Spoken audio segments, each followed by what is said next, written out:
6 years, 60,000 subscribers, one October morning. All gone. No warning strike, no final video, just a termination notice for severe or repeated violations. And believe the guy who ran the channel, a platform that kept his last month of Super Chat's revenue on the way out. This is a video about Keith Woods, but not really about Keith Woods. It's about what happens after a deplatforming, the part nobody covers.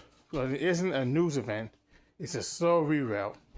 And once you see the reroute, you start seeing it everywhere. Start with who he was on paper.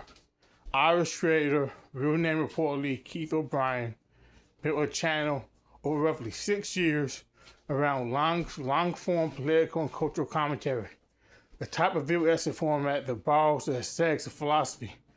Calm delivery, let's examine the premises, historical references, etc.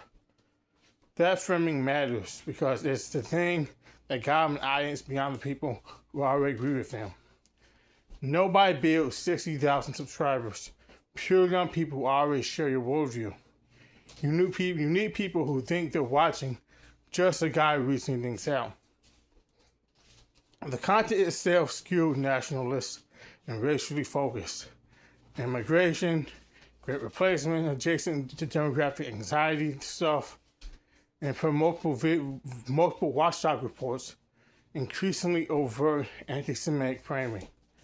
He's been described by outlets like Media Matters and the SPLC as a self-identified white nationalist, and has used that label about himself in old, since-deleted posts. Here's the attention I want you to hold for the rest of the video. The presentation was philosophical. The content was ideological. That gap between how someone sounds and what's actually arguing is the engine of its entire genre. Deplatforming rarely comes out of nowhere, and this one didn't either. Months before the ban, Keith Woods would have been quietly monetized on YouTube, or doing exactly the kind of content that should have been drawing scrutiny, including the live stream of Nick Fuentes, who'd already been banned from the platform in 2020, where two discuss what they call Jewish power. This is part of the pattern worth sitting on. He wasn't hiding it. He bragged on stream about huge money coming in from Super Chats during the conversation. That's not someone worried about the X falling. That's someone who's calculated, probably correctly, for a while, that the audience's reward was bigger than the platform risk. Then October 8th, 2024, YouTube pulls the plug. Termination for repeated hate speech violations, no single strike cited. He frames it on X as arbitrary censorship. I didn't have one active strike. YouTube's side is simpler. Repeated pattern, cumulative call. Both things can be true at once. Strike-based moderation is generally inconsistent, and the platform is allowed to decide a cumulative pattern across a long line, even without a single triggering clip. This isn't a video that needs you to pick a side on that. What matters for the story is what happens next. Here's the part of the story that actually interests me more than the ban himself. Woods didn't go quiet. He didn't even really get smaller. He moved to Twitter/X, which became the new home base. And this is the key detail.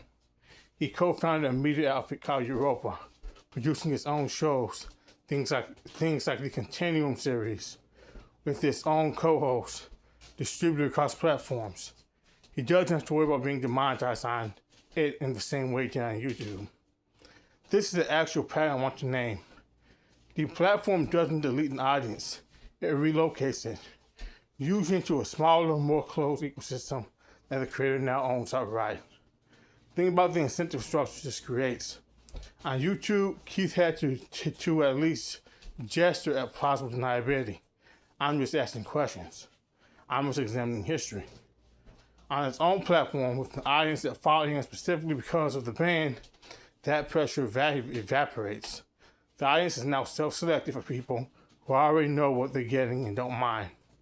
There's no algorithm serving him to newcomers who might be alarmed. There's no ad safety team reviewing his uploads. In other words, the ban didn't strike the ideology. It just removed the moderating pressure that came from operating inside someone else's guardrails. This is bigger than just one creator. It's the same shape as half a dozen deplatforming stories from the last several years. A ban treated by the platform as an ending and treated by the creator's audience as a credential. They banned him. He must be telling the truth. It's for a certain kind of viewer. A stronger recruitment pitch than any of the actual videos. And the own platform move solves the two things that used to constrain fringe content creators: distribution and monetization. You don't need YouTube's algorithm if X's algorithm will do it. You don't need AdSense if your audience will pay directly through a platform you co-founded. The unfortunate, the uncomfortable implication: platforms, bans are currently designed are really good at solving a reputational problem for the platform, and really bad at solving the underlying reach problem. If anything, they can accelerate the move towards audiences with zero moderating friction left at all. So did YouTube get rid of Keith Woods? Depends on what you mean. They got rid of the version of him that had to sound reasonable to survive. What's left is arguably less filtered, not more contained. That's the loop. Not banned and gone, banned and reborn, somewhere with fewer breaks.